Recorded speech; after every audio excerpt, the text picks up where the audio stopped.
All right, well, good to see everybody here. Thank you for coming to the Critical 5 of Landscape Lighting Design. I always begin every class by asking who is installing lighting now currently, or who would like to. All right, so you're all here to learn more about landscape lighting design. That's fantastic. So this is the first time for this presentation. I've got 164 slides, which is probably way too many, but I'm gonna make a Herculean effort. So I'm gonna talk fast if you'll listen fast. Fair? All right, good, we'll get through this, but I'm hoping you will learn quite a bit out of this. So my background, just so you know who I am, I'm not just some guy off the street. I've been a landscape architect, been doing lighting for about 30 years now. I'm on the board of directors for two of the leading outdoor lighting associations, the Association of Outdoor Lighting Professionals and the International Landscape Lighting Institute. I'm a technical advisor for the Illumination Engineering Society on the Landscape Lighting Board. So we're writing a lot of the initiatives, doing a lot of the training, and helping to train the next generation of lighting guys. So that's me in a nutshell. So today's agenda, I'm gonna move quickly, is gonna be about lighting design. So when we're talking about lighting, number one, getting the process right for lighting design, understanding lighting terminology, fixtures, and light sources is a big one, the universal principles of good lighting design, and emotion or environmental awareness about lighting. So we're gonna dive in here real quick about knowing the process. So number one thing that most people miss when they're getting involved and wanting to get into lighting design is understanding the 4 phases of lighting design. Now in the architectural community, there's actually 7 additional steps or phases of construction of design. For lighting, really you can condense it down to about 4 phases, and really what that works out to is, and let me know, raise your hand if you've ever heard of any of these. If you've been in the architecture side at all, you probably know. We have schematic design, design development, construction documentations, construction administration. You can see the little acronyms that go along with each and every one of those. But those are really how they break down.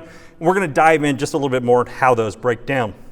Now, I will say the most important step, do not miss this one, this is where most people miss, is in schematic design. It is the most critical step, not only for understanding your client, what they need, but also in closing the frickin' sale. At the end of the day, you need the money, you wanna close the job. If you skip this part, you're never gonna close this sale.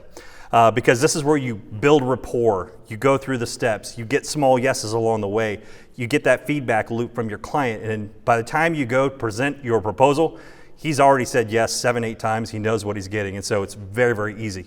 This is a critical step. So this is, again, this is a collaborative step with the clients. You need to build that feedback loop coming all the way through.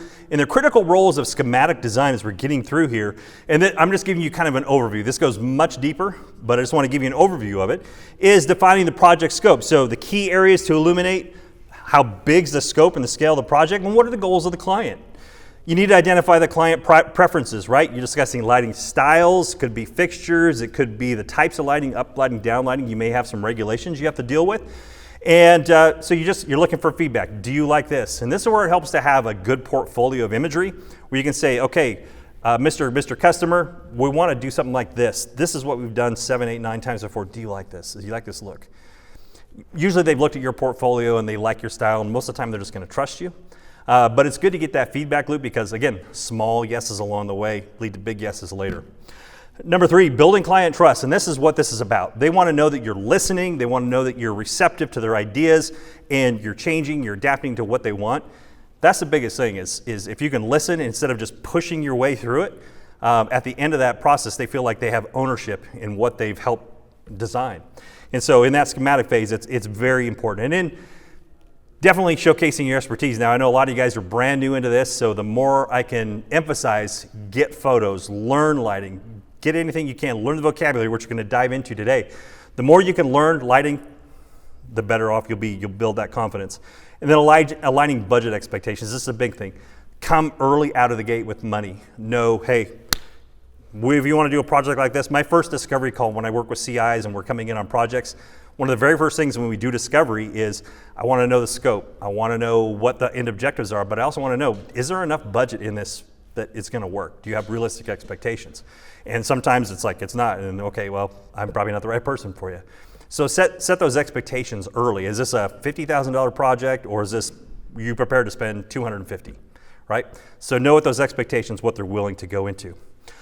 So in the SD phase, the schematic phase, some of the deliverables that you're going to have in that phase is going to be, you're going to have back and forth. You'll have 2 or 3 rounds of conceptual design, where you're putting ideas out there. You'll have some preliminary visual aids to do that.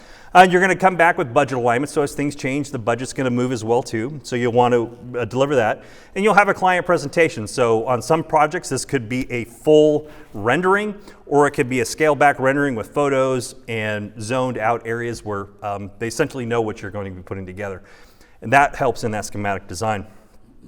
Moving into the next phase is where design development, where now you're building on that schematic design, where you're taking those ideas, you're taking those concepts, and now you have to make the rubber meet the road.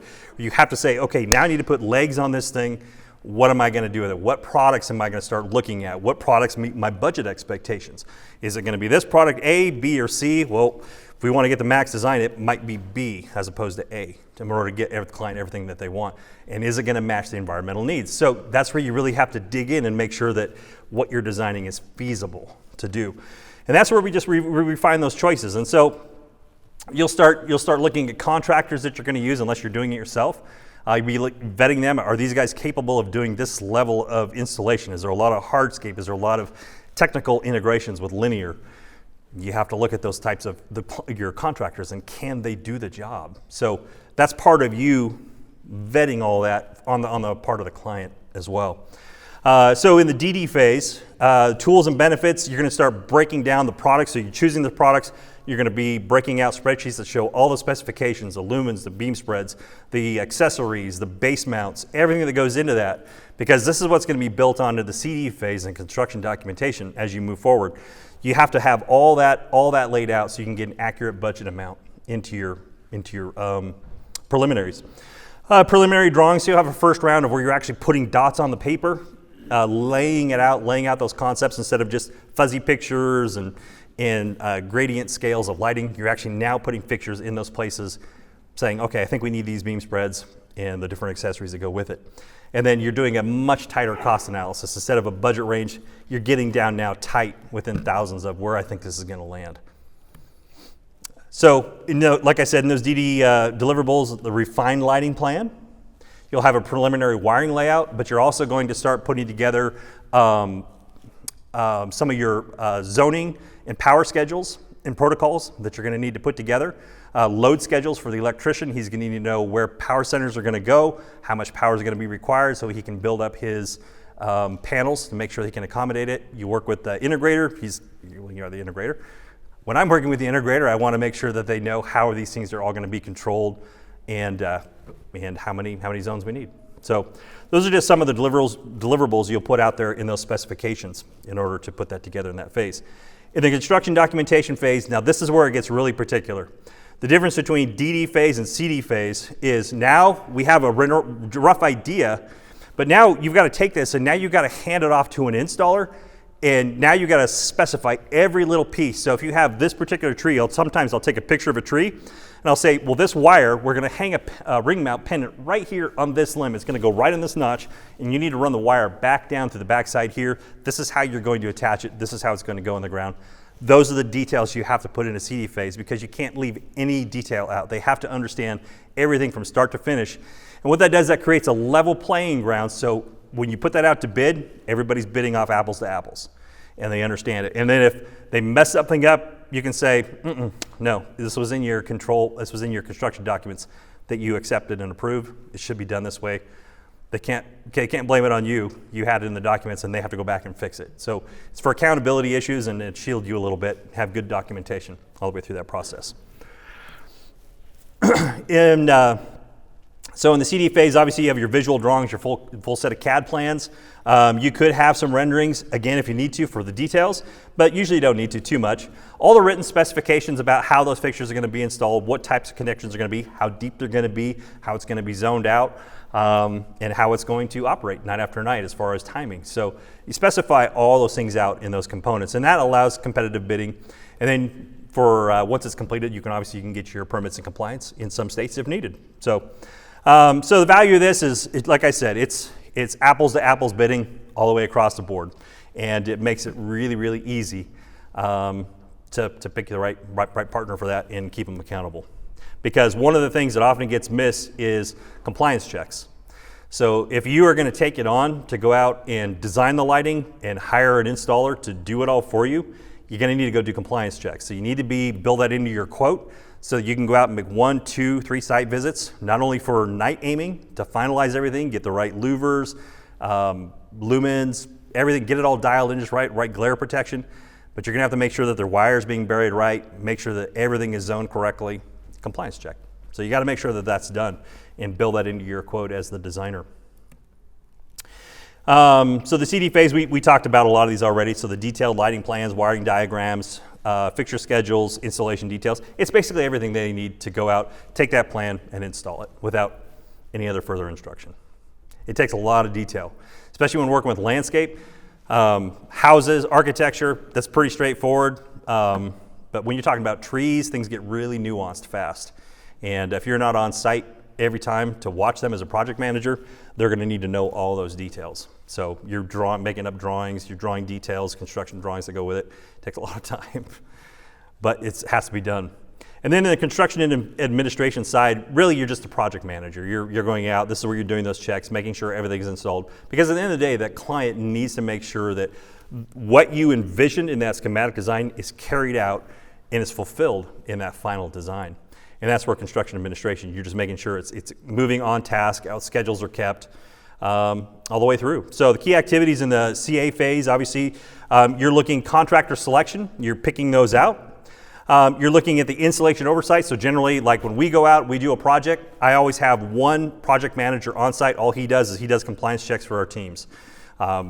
Whether I'm in Maine or whether I'm in California, it doesn't matter. I always have a guy there watching and making sure on site the entire time the installation is going on. Just because there's so many little questions that'll come up and they'll be bugging you on phone calls that we have to have a team player there just to make sure. So installation oversight's important. Problem solving. Anything that can go wrong, if you worked on anything on an interior, you'll have a plan. You plan your flight and you fly your plan, but sometimes things don't always go right? And sometimes you got to pivot. And so being able to solve problems at the last minute. Maybe, on the interior side, they put a beam right here where I'm supposed to have an open cavity. Like, now what do I do? I'm locked out. So you guys are used, you got to shift on the fly and be able to do that. It's the same thing with landscape lighting. Sometimes things don't always get planted or put exactly where they are. So being able to understand the processes, understand the landscape systems that are there, the hardscapes, softscapes, trees, and understand how to navigate some of those problems as you're moving through. And then punch list and closeout. Obviously doing night aimings. We'll go out, we'll do night aimings. We'll sometimes be there for 2 nights. And we'll have lifts, we'll have guys climbing trees, aiming down lights, we'll have lasers. We'll be checking the lumen levels, backing up, and just dialing everything in perfect. Sometimes we might see too much of a glare in that downlight, so we have to have them go up there and just shift the cowl just a little bit. So from our primary viewpoints, we don't see glare. Glare is the enemy of good design. So you're doing everything you can to mitigate that. And so it takes a night aiming. You got to go out and adjust and tweak those things. Any guy that doesn't go out and aim his lights at night and get everything dialed in, he's not a designer. He's just an installer contractor. And you're not providing good value for your client. So deliverables, we just talked over that. I don't need to rehash that. Installation walkthrough with the contractor, but you'll have a punch list, right?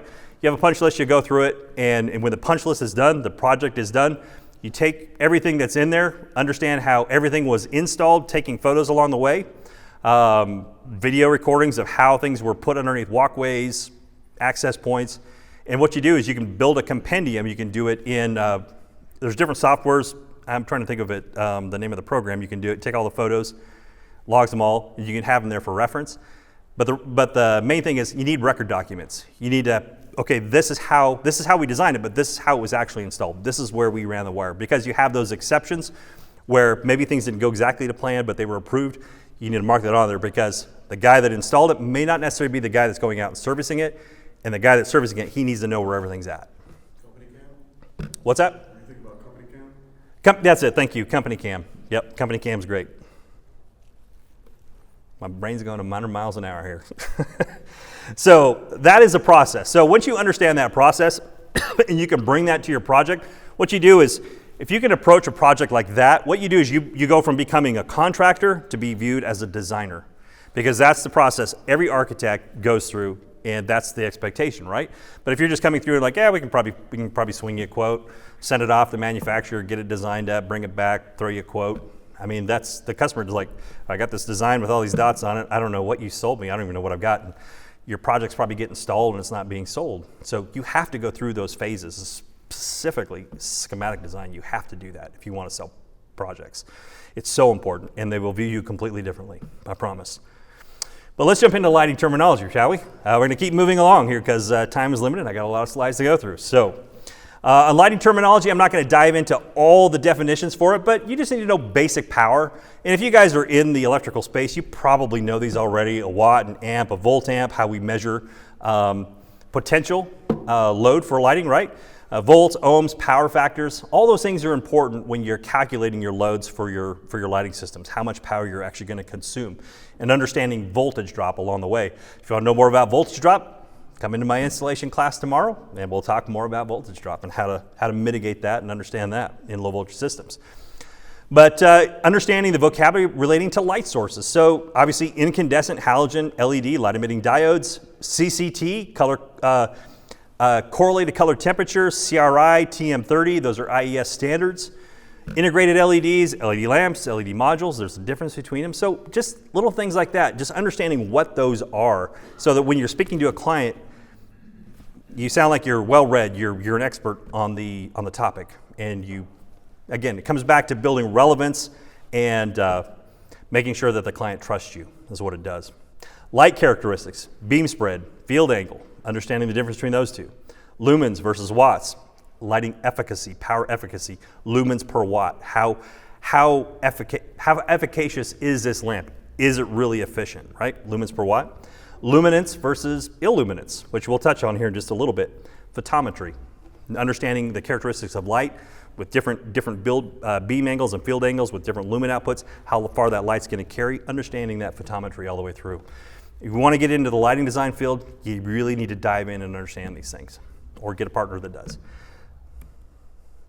Fixture types and applications. So things you need to look at when you're talking about design, you need to make sure that your product that you're putting in is going to last, not only in the environment that it's going into, but it's going to be easily serviceable. So you're looking at build quality materials. So things like solid cast brass, stainless steel, those are usually the best materials for outdoor lighting. There's different grades, right? You have different grades of brass, different grades of stainless, and some work better in coastal climates, marine climates, and some not so much. They'll pit. IP rating, so an IP rating, the IP, you have like 68. 68 is the highest. It's completely dust proof and it's completely waterproof. The first number in an IP rating, the 6, is for dust intrusion, how much dust can get into that fixture.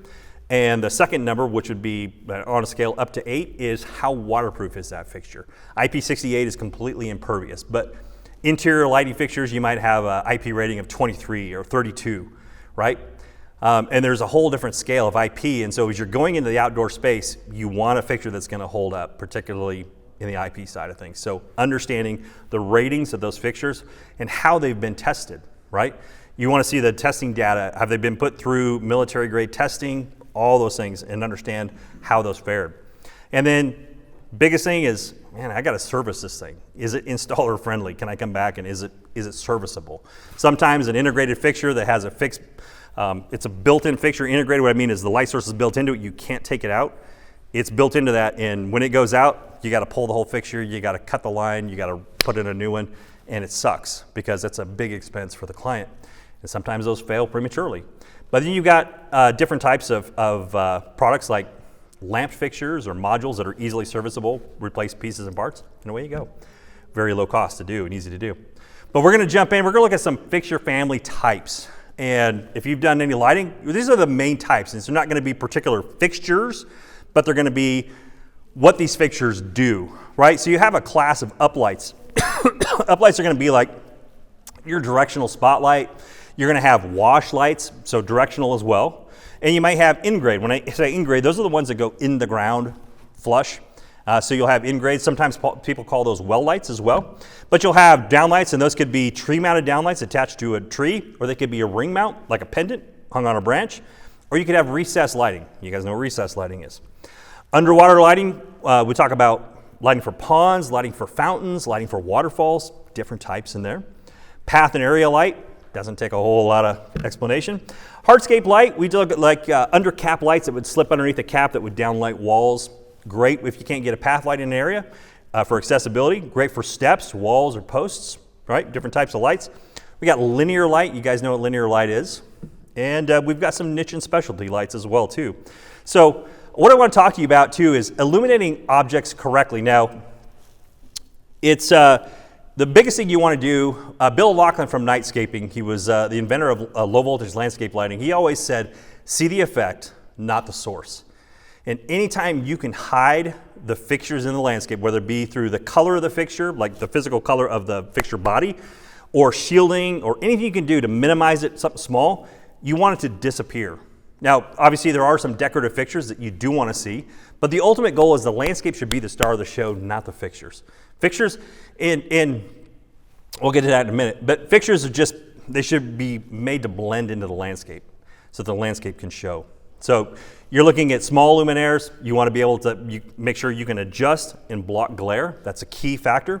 Make sure they have good shielding that's adjustable, and they should harmonize with the settings that are around them. And when we're talking about trees and layouts, I'm going to go through a few of these layouts for you guys.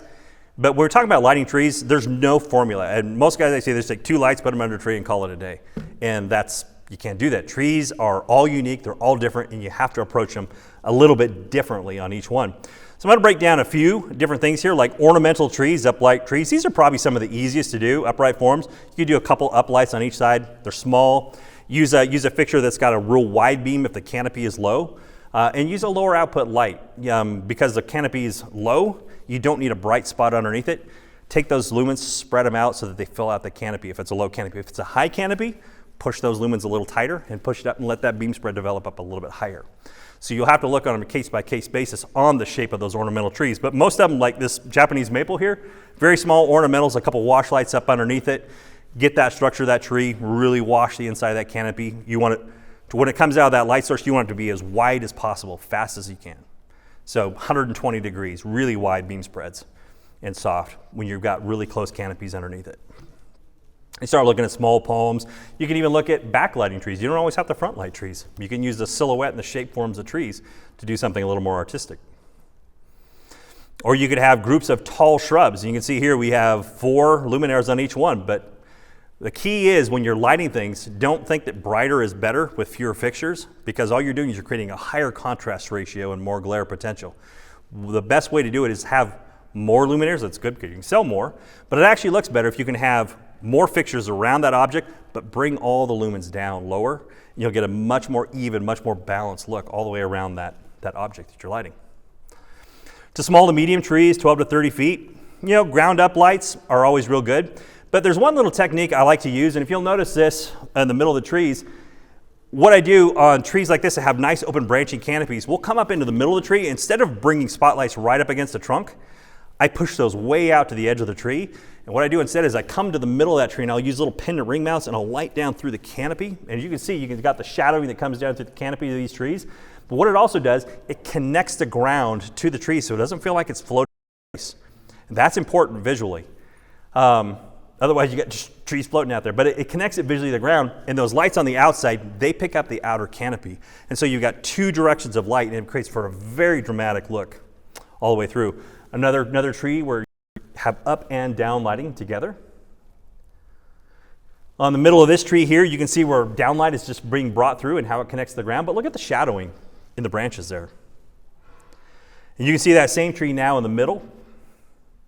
And a consideration, you're probably wondering why the outside of that tree was not lit. If you'd have come to my last class about how we light some of these things, we isolated that tree in black negative space so that the tree to the right would actually be seen. If we'd have had both trees lit, you would have had a hard time telling the difference between the 2 trees. So by isolating that, just lighting the trunk and letting the 2 trees on either side, we've identified the trees visually much better. And you can see more down lighting through there. So it's kind of a cool effect, right? It looks good. It's different. It's different than what you're going to see, and it's softer. You can see all these lights underneath this grouping of trees, and we're lighting groups of trees.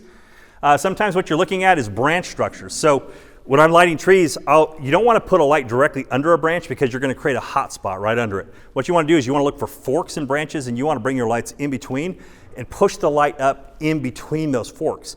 So you keep the hot spots off the branches, and you're pushing light into the upper canopies. You do that when you're bringing in close. But on outer trees like this, where you have a big grouping, there's no real one set of trees, so you're almost coming out away from the trunks, and you're just doing a soft, wide illumination on all of it. So you'll get some soft grazing on the trunks, but your top canopies are going to be nice and even. And you'll use, I mean, sometimes you'll use 5, 6, 7 smaller trees like this. I've used up to 9. Every tree is different. You got to look at it. And if you're not sure, do a mock-up just to make sure. Some trees are very dense. You can't light from the inside, so you have to light from the outside canopies, like pears, where they have very dense lenses, or magnolias. You have to light them from the outside. You can't light them from the inside. They don't look good. Plus, magnolias look dead when you light them. Not a good tree to light. Cool trees like river birch that have really interesting bark are great to light because lighting is about texture, right? We can bring out the texture in the bark, lighting up the trees. And here's going to be an interesting one I want to show you. So mixing color temperatures. Most of the time, guys are just going out and everything's 2700K, everything's 3000K. Color is so important. It really helps us, and we'll talk about this a little later. But on this one, I used, this was from one of my intensive courses I taught at ILI back in 2024 spring. And notice on the interior of these junipers, how they stand out compared to the outside. We used 2700K on the trunks, 4000K on the outer branches, because 4000K is higher in the blue-green spectrum, 2700K is higher in the red-orange spectrum. That means with the light that they bounce back. And so using those two colors added more drama to that tree. Don't be afraid to mix them. Dense conifers, you can't light them from the inside. You got to get out away from them and wash them from the outside. It's really about the only way to do dense conifers. You can see even with arborvitae, it's the same way, right? Large trees, 40 to 100 foot. Now these are truly a case-by-case basis because each one is unique, completely unique. And like this particular tree right here, we have 9 in-grade lights. You can see the well lights in there in the grass, and then I've got 5 recessed lights up in the trees that are bringing light down and connecting it into the ground plane. But you can see I didn't light any of the trees behind it because this is a specimen in by itself, and I didn't want to confuse the scene. The tree is a specimen by itself and a focal point. So using negative space around that tree just to isolate it. And you're going to notice in some trees, you're going to have all shapes and sizes and forms. Like this tree right here, there's probably 35 fixtures that are lighting. We've got lights on the ground. We got lights up in the trees lighting down. I've got lights that are on the inner core of the tree, close to the trunk, and I've got another ones out by the drip line, 30 feet away. And then on some trees that are 100, 150 feet high, you're going to go up about midway in the canopy, and you're going to put lights up in the tree, shining back up in the middle of the canopy just to pick it up and make it even. Everyone is a work of art. Everyone is different. You can't just have a one-size-fits-all for trees. You really got to look at it. And that's why it's so important. You have to visit the sites. You can't just look at a design from afar and put dots in there because you'll never see that. You have to go to the site. You have to. I interview the clients, but I also interview the site. I spend 2-3 hours video. I'll walk through a site. I'll make notes, video notes. I'll look at the tree. I'll go, okay, this particular tree here, we got this branch structure. We want the light to come up to the middle, but we're going to need downlights here, here, and here. So from this view, you get it. You just got to remember those notes. You have to look at the sites. Same thing here. Multiple fixtures coming up. This has 7 up, 4 down. You can see multiples here. Notice how we brought lights way to the outside corner because a lot of guys, they'll just come in, they'll light the inside trunk, and they'll get a little bit on the inside, but the whole outer canopy would be dark. You have to address these trees as full specimens, so bringing light further out into those trees as they require it. Same thing here with weeping willow. You can see the light spaced way out throughout the yard. You can't just put 2 lights under a tree. Every one is different. And more there. 2 lights, some of these guys put 1 light. It's very true. Very true. But notice how in all these images, notice how the trees are very evenly illuminated. What we've done is we've added more light fixtures, probably more than you would think. We brought the lumen levels way, way down. Sometimes we're dimming some of our light fixtures down 20% to 20% output just to get a soft, even output. Yeah? You just said a magic word.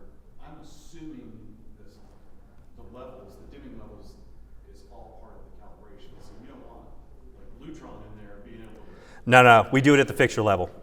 We do it at the fixture level. So there's some APIs to do it. I like to do it via remote so I can go out and fine tune it each one individually. It works a little bit easier. There's brands that do that, obviously.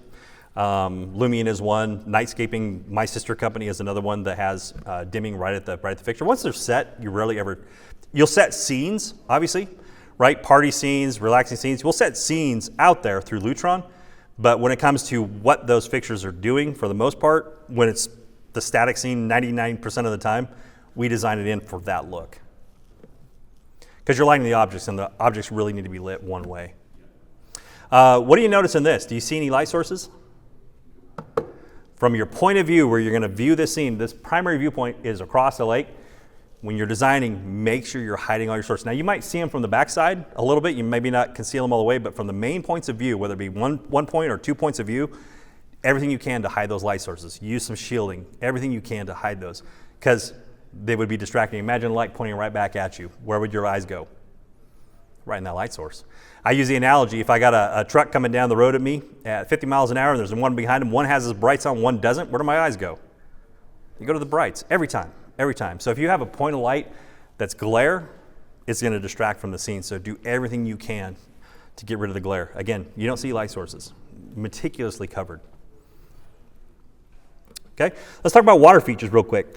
Waterfalls, fountains, ponds, there's a lot of different ways you can light them. And the key thing with waterfalls is, I see guys just blast them. And you don't want to do that. You need to connect sight and sound together. Now, you could be, if you want to create intrigue and mystery, you can just not light waterfalls, like a little trickling stream. Sometimes that's nice because you can go, oh, I hear this water, and you're trying to connect it and create kind of a neat mood. But if you want to light the water features, always light the moving water, the action. That's where you want the brightest level of light.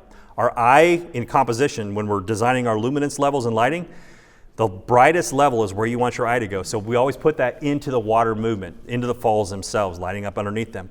The rocks and the structure, you need to have context, but those can be a lower level of light just to add a subtle kiss of light onto those outsides so that, okay, I can see the context, but my eye is going to the water and it's connecting that sound. Make sense? Again, you can see here again, the brightest part in that scene, I'm going to where the water is falling, but I can see the context of what it's sitting in. I can see the fountain, I can see the trees, but they're not the brightest part.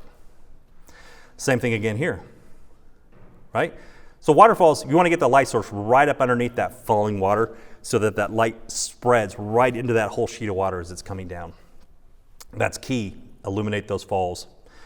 In fountains, it's much the same way. So you get a bowl fountain. I see the guys take it from way to the outside, but get the light in the bowls because as that water comes across, it'll just dance like little diamonds just dropping down. And it's so beautiful to see just the glistening of that water as it comes down. So you have to get into that fountain. You've got to come in and put little micro niche lights. They got to be in that bowl hidden, but it makes that whole fountain just come alive at night. And it's amazing. You want to really see that drama in those fountains. Again, you can see in this one here, the fountain is the brightest part of the scene. That's where your eyes are going to go to. You're connecting that sound with the movement of the water. Again, you can see in that one there, very light colored.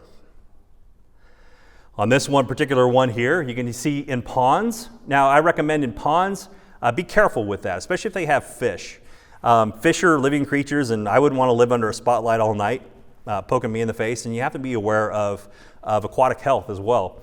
So with pond lights in this one here, what we do is if you have a particular point of view, put your pond lights closest to your point of view and point them away. You wouldn't want to put a light on the backside. Now these are lighting underneath the falls, and so we're trying to get the falls so it's right underneath it. But the illumination of the pond itself, you wouldn't want a light pointed right back at your point of view from the other side of the pond. Put them on the side closest to you and point them away and illuminate through the pond that way. And then turn them off. When you go to bed, turn them off. Let your fish go to sleep too. They need that break from the light as well. You can see more in bigger commercial spaces. You can really push that light through. It's less important because there's multiple viewpoints, so you really can't hide them all. But again, you're noticing the water is where it's dropping is the most illuminated part. And let's talk a little bit about downlighting. Now, downlighting, it's not moonlighting. Downlighting is very specific lighting where you're very intentional, and it's usually from about 25 to 35 feet mounted up into a tree. Downlighting, unless you're doing from a pendant that's very isolated over like a table or a piece of art or structure, sculpture. So downlighting, it can be perceived a different way. And this is great. If downlighting is great because it allows you to get rid of hardware. The worst thing you can have is a bunch of path lights out everywhere. They get knocked over, bent, kicked over the landscape. And again, the landscape's the star of the show. It's not the fixtures. So anytime you have a tree that's overhead, one of the first things I go out is I look at the side and go, can I illuminate these walkways? Because safety is the number one concern for outdoor lighting. You gotta make sure people can get to these sites safely. So you're always looking to make sure people can get down through it. So downlighting is a phenomenal way to make that happen. So look for that in trees. It's also a great way, again, the brightest spot, over a water feature. It could be for in a driveway, instead of putting a bunch of baller lights and things down there, if you have trees, downlight them. Downlight from them. It's a great way to add accent onto the driveway. Now, moonlighting versus downlighting. You guys know what moonlighting is. Been in the South, you see if you've been in the South, you know what it is. It's very popular down there. So moonlighting, they'll use 5700K, very cold light, simulates moonlight. Has a little bit of a green tint to it. And they usually used to use mercury vapor, but now they can do it with LED. With some lensing. But moonlighting is not downlighting. We're downlighting, you can see we were downlighting with purpose. We were lighting a waterfall, we were lighting a walkway, we were lighting a driveway, right? From a very low area. Moonlighting is about ambiance. It's about a feeling in a space. It's not about lighting any one thing particular. So we're going 60, 70, 80 feet up into a tree, and we're mounting lights that mainly just kind of cross through trees, and we're just creating a soft ambient light through the whole space. And then we can start working in other lights into it as well. You see, it just creates kind of a soft moonlight effect, especially if you can get it coming down through some leaves. It's really cool. It's a really cool effect. But what's even better is if you can start mixing this with some warm temperatures. You get cool backgrounds with warm color temperatures. Your eyes always go to the warmest part of the scene. And so you can use those two colors together to set the stage, but then add a punch of warmth to draw your eye right into the scene where you want it to go. Okay?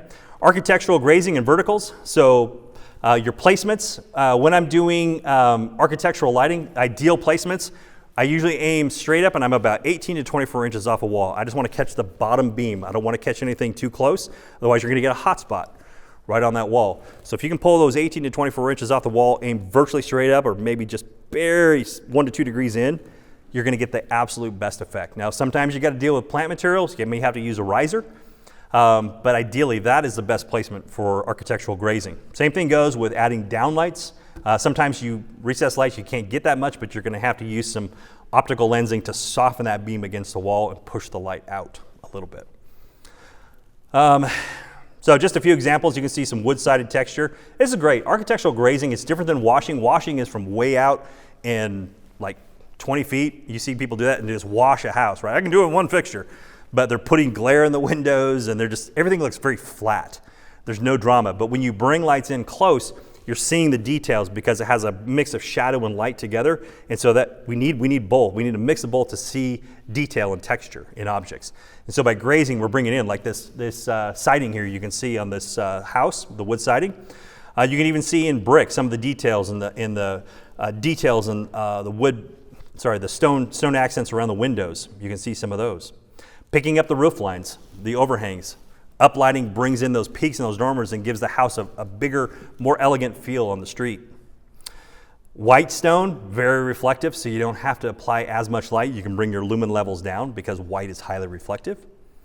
And even in brick, you can use up and down lighting to graze as well too. So a lot of different options to graze through those.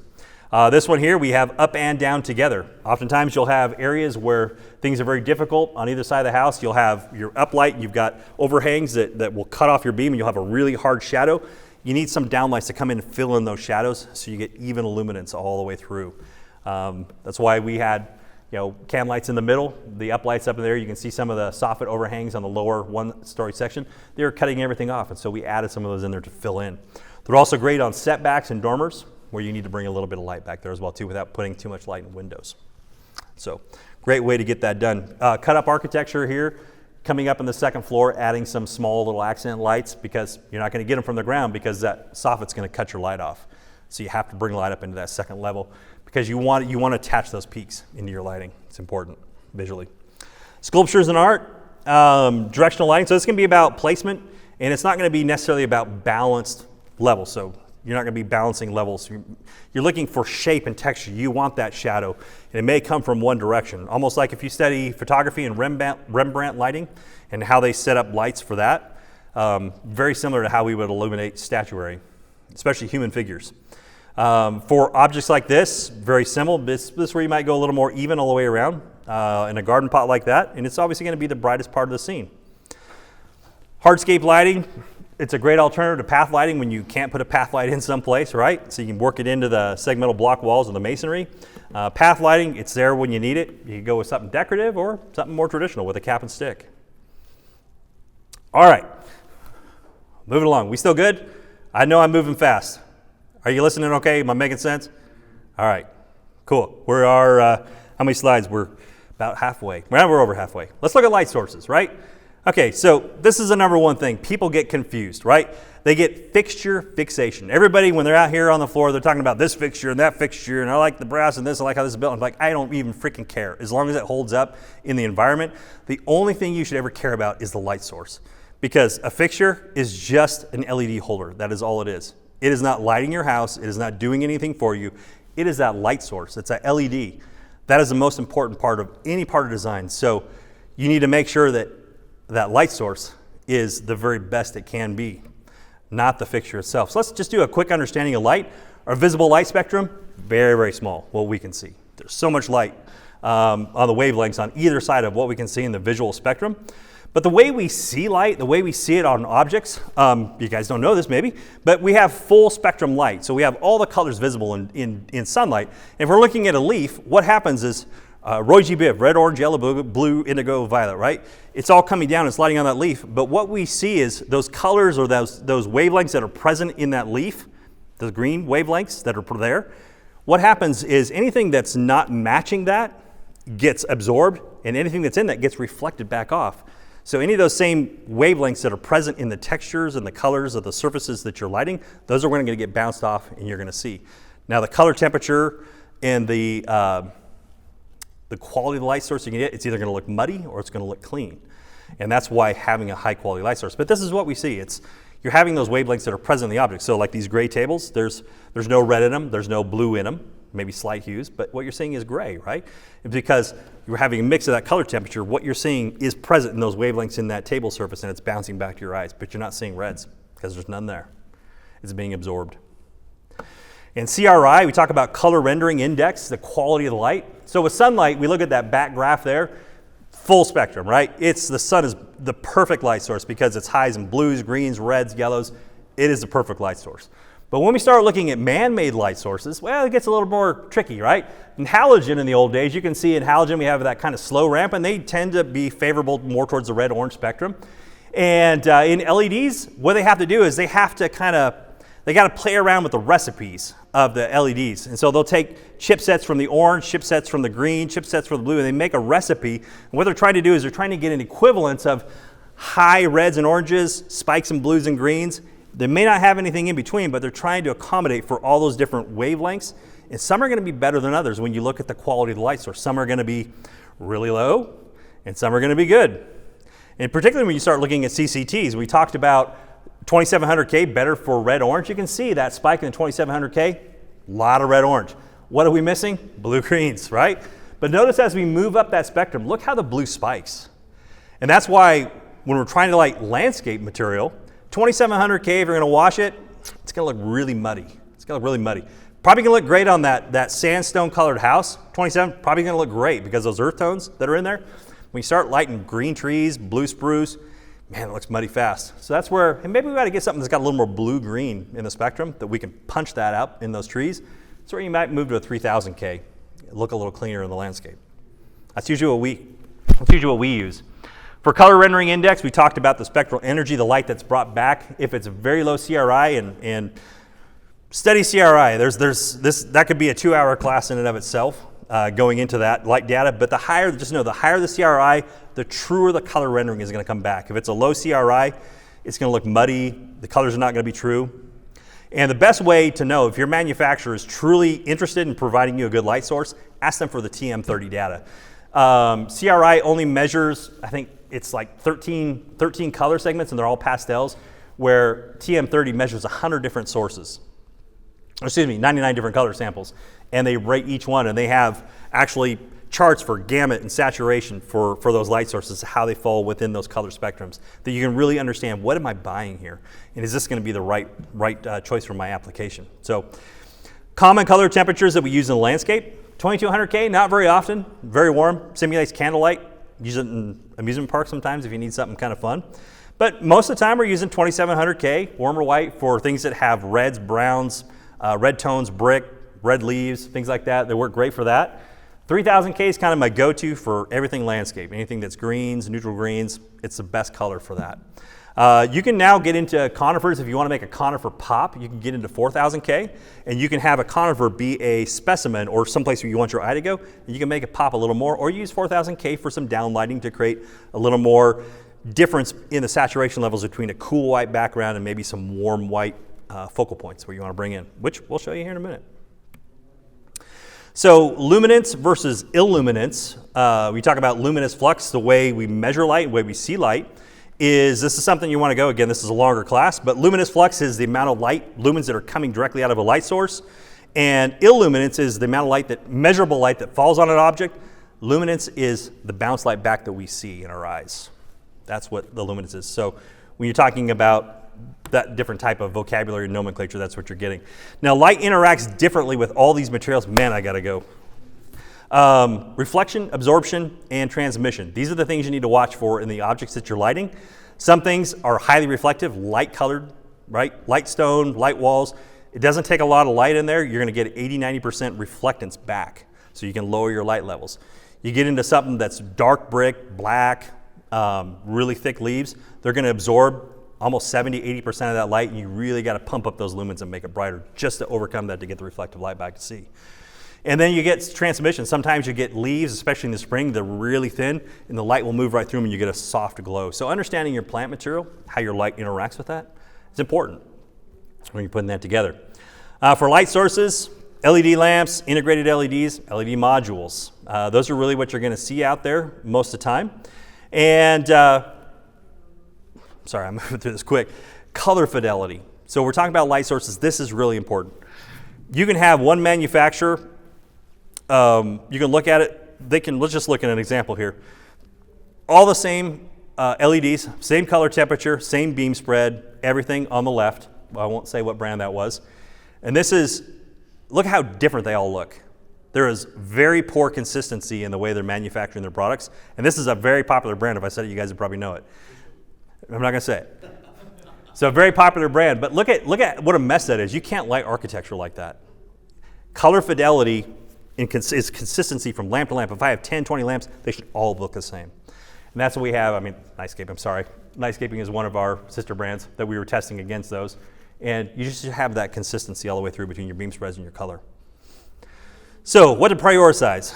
Light source quality. That's the number one thing. Fixtures, yeah, they need to match the setting that they're going in, but glare control is huge as well. So I would say your light source, glare controllability, and then the fixture that it's going in, the housing and the environment that it's going into. Serviceability is also good. All right, I'm not sure I'm gonna be able to get through all this one here. You guys have any questions? This was, I bit off a lot here. Yeah. Does the changing seasons change any of how you would approach it? It can change it. So for example, let me see if I can find a slide here that might explain that. Deciduous trees? Yep. So this was, a lot of what I was just gonna cover was covered in my earlier class, if you guys were in there, on the emotive power of light. Let's see if I can find a slide here that had that. So as it changes through the season, I may not have this one here. So yes, there are considerations. So particularly if flowers, you may have in the spring where it's all flowers, you could have your color temperature up close to 4,000 if they're really light blue flowers and there's no leaves on the tree. So you could have for 2 to 4 weeks, you could have it in a 4,000K, 5,000K to really punch those flowers. But then once those leaves come out, you're gonna dial that back when the flowers drop and go back to about 3K.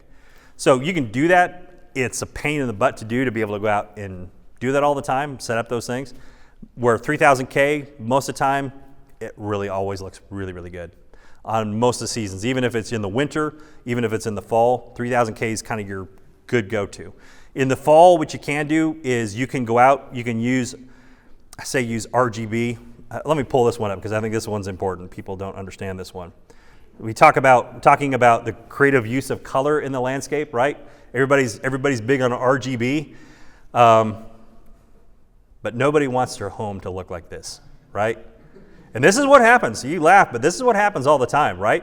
People go, I got color, but when I see this and I see people ask me, hey, do you guys do a lot of RGB lighting? That tells me they don't know anything about lighting design. Because when you start looking at CCT color temperatures, and I wish you guys in my last class, about the emotive power of light and how the colors that are already present in the landscape, if you just enhance those a little bit with white light and varying color tones, you can boost what's already there. And just use color sparingly as an accent. Now this is, I would never want my house to look like that because it just looks like somebody threw up a bag of Skittles. Nobody wants to sit underneath that. But color can be used, right, as an accent. So like everything here you see is white, but they got a little accent in the back just to draw your eye through the scene, right? Most everything in this scene here, it's all white, but they've used a little bit of color just to pull you into that scene, just a little bit, right? It can be used as a narrative for a story. So if you're doing a special, like a special showing at a park or a special viewing, we're trying to say, they've simulated, water underneath with blue. They've done the lights. So something like that, kind of cool, kind of different. But they're not just throwing light on everything, every wall, every tree.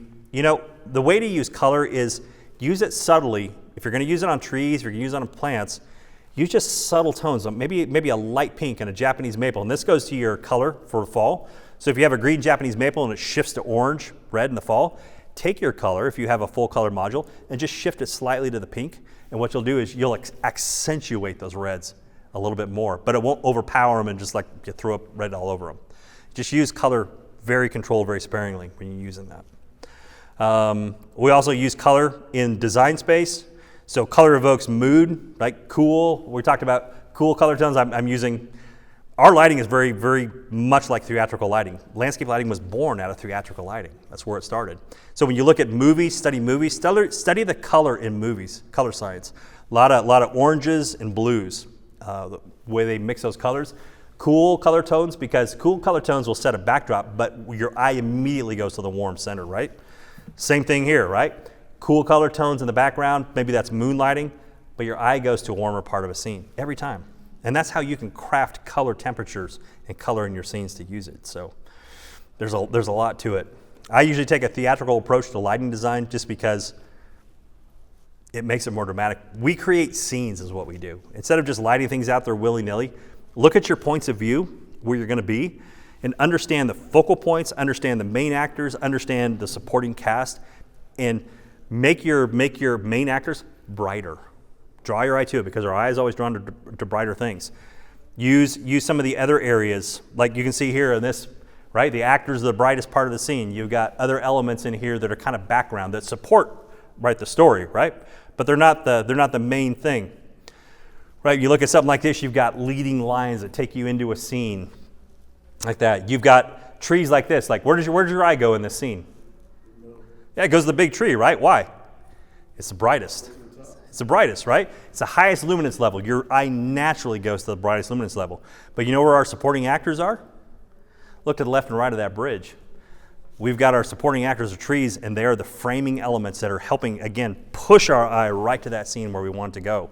And then we've got the backgrounds that just kind of help support the story with the down lighting and the bench and everything through there as well too. That's how you create a scene. That's how you create narrative in your lighting design. It shouldn't be just about going out and going, here's a tree, here's a plant, here's a waterfall. Think about the compositions. What do you want people to see? Specifically, when you're talking about, when people are viewing, the number one thing I go in and I meet with my clients, I go, how are you gonna be viewing this?